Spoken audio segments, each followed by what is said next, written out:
Em nome do Pai, do Filho, do Espírito Santo. Amém. Eminência reverendíssima, nosso metropolita, meus irmãos no sacerdócio, meus irmãos em Cristo. Hoje é o primeiro domingo da Santa e Grande Quaresma.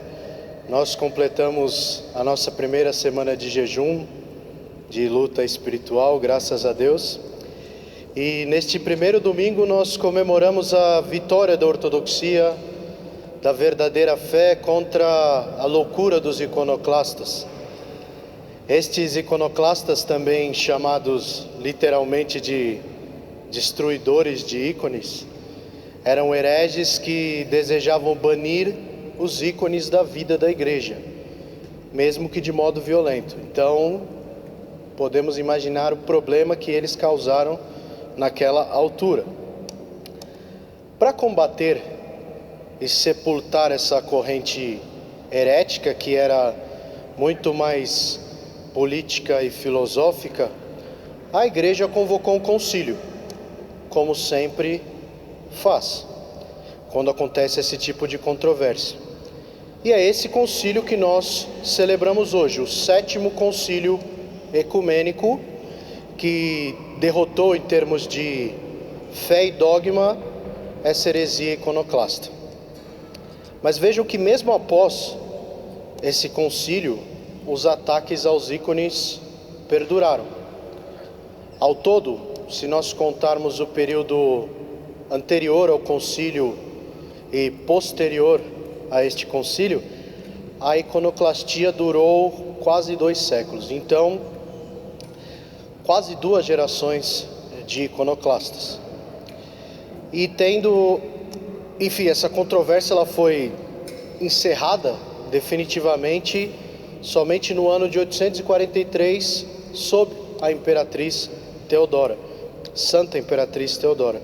Santa Teodora venerou os ícones publicamente e saiu com eles em procissão.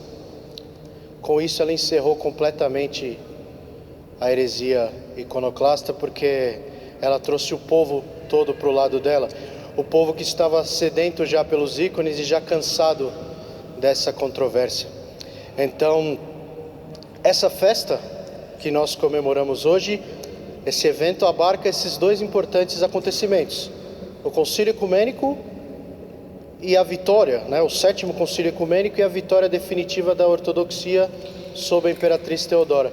É importante notar que essa procissão dela com os ícones, essa veneração, aconteceu no primeiro dia da Quaresma, em 843, primeiro domingo da Quaresma, um dia como hoje, há 1200 anos atrás. Então vejam que hoje nós comemoramos uma festa milenar e iremos comemorar pelos séculos e pelos séculos.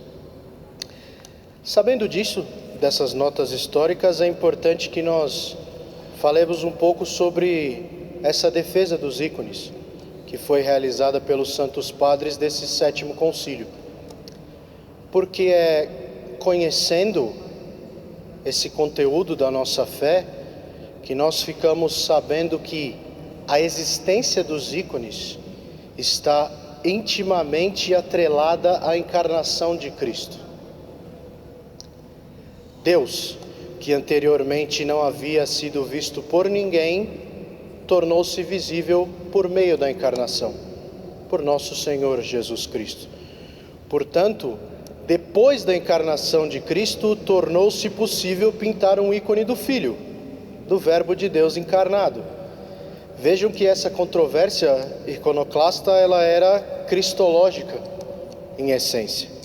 E foi São João Damasceno, o grande defensor dos ícones e importante lumiar desse período, que escreveu palavras simples e definitivas sobre esse tema. Vamos ler um trecho de São João Damasceno, vocês vão ver a simplicidade dele. Abre aspas, palavras dele. Antigamente, Deus, que não tinha forma nem corpo, nunca poderia ser representado. Mas agora, quando Deus é visto em carne, andando entre os homens, posso fazer um ícone do Deus que eu vejo. Eu não adoro a matéria, eu adoro o Criador da matéria, que se tornou matéria por minha causa. São João Damasceno. Veja a simplicidade e que afirmação definitiva. Então, portanto, quando nós reverenciamos os santos ícones, nós confessamos a encarnação de Deus. Quem acredita em Cristo como Deus encarnado, como Verbo de Deus, venera e presta honra aos ícones. Negar o devido lugar dos santos ícones em nosso culto e em nossa vida espiritual é negar a encarnação de Cristo. É bem simples assim. Além disso, é negar a possibilidade de santidade por si só. Negar a ação das energias incriadas de Deus na criação, na matéria. Foi esse o espírito desse sétimo concílio. Em torno desses argumentos da encarnação de Cristo. Então, a ortodoxia, a verdadeira fé que foi afirmada pelos santos padres e que restaurou os ícones para o seu devido lugar, não só afirmam sobre a encarnação de Cristo, mas também falam efetivamente da nossa luta, da nossa vida espiritual, da nossa possibilidade de santificação. Quando nós sabemos disso, é importante que nós diferenciamos a veneração ortodoxa dos ícones da adoração da matéria, da adoração de um ídolo qualquer. Vejam, nós não adoramos os ícones, como muitos dizem. Nós veneramos, nós honramos aquele que está lá representado. Esse é o argumento de São Teodoro Estudita. São pessoas vivas que nós veneramos. São pessoas vivas que nós pedimos as orações. Todo esse iconostácio são representações de testemunhas vivas, que estão vivas agora, rezando junto conosco. Nesse sentido, o ícone é uma janela para o mundo vindouro, onde a crueldade implacável do tempo não habita. Vejam, o ícone, em todo o seu aspecto divino, acaba sendo demonstrado por sua falta de intenção estética por si só. Um ícone não é escrito para ser simplesmente arte. Evidentemente que um ícone pode ser belo, mas a beleza de um ícone não está na técnica mundana que foi nele aplicado. Meus irmãos, a beleza de um ícone está no modo como ele nos eleva ao céu, no modo como eles rezam junto conosco. Portanto, os ícones são teologia visual fundada sob a encarnação de nosso Senhor Jesus Cristo. Então é importante, nós sabendo disso, que seja preservado, que preservemos o caráter bidimensional dos ícones. As estátuas, por exemplo, apesar de adornarem, não preenchem esses pré-requisitos de participantes na vida espiritual e na luta espiritual. Bom, se a encarnação tornou possível que nós representemos a Deus e os seus santos em iconografia, como essa igreja está cercada dela, o homem que teve, nós que tivemos a nossa natureza humana tomada por Deus na encarnação, também somos ícones do Criador. Todos nós somos iconografia de Deus, pois fomos criados à sua imagem e semelhança. Por isso, odiar, caluniar, difamar, perseguir o próximo é uma espécie de iconoclastia.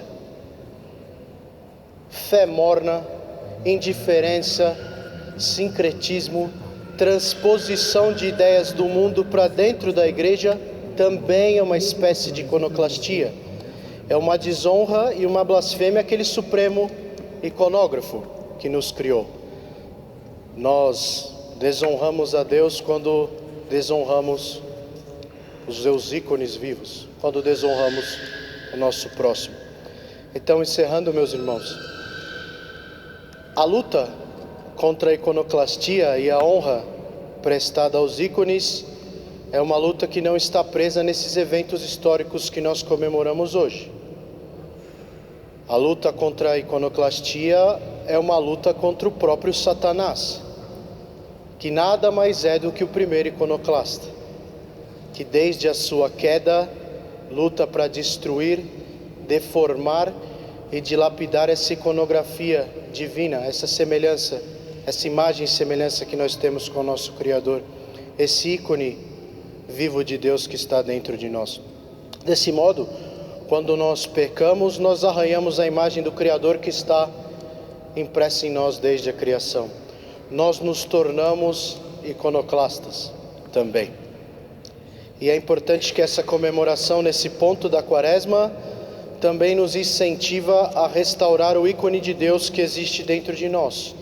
Esse ícone que está esquecido e espatifado pelos nossos pecados. Então, o jejum, a oração, o arrependimento, que são próprios desse período da igreja, nos ajudam pouco a pouco a restaurar essa imagem do Criador que está destroçada em nós. Em nome do Pai, do Filho e do Espírito Santo. Amém. Caminhando para o final da Divina Liturgia, nós teremos a procissão com os santos ícones. Vejo que muitos trouxeram os seus ícones para serem abençoados, e isso é uma coisa muito boa. Um ícone ocupa um lugar de honra na casa de um cristão ortodoxo. Não importa se é um ícone simples, se são vários ícones, ele tem um lugar de honra na casa de um ortodoxo, e é importante que eles sejam abençoados na igreja. Segundo, noto que temos várias crianças na igreja, e isso é muito importante, principalmente no dia de hoje, porque ícone é catequese também. Então é importante que as crianças participem da grandeza da nossa fé, participem desse momento, porque são elas que serão o triunfo da ortodoxia amanhã. São elas que vão carregar os ícones nas procissões no futuro. E mais importante, são elas que vão rezar por nós quando nós não estivermos mais aqui.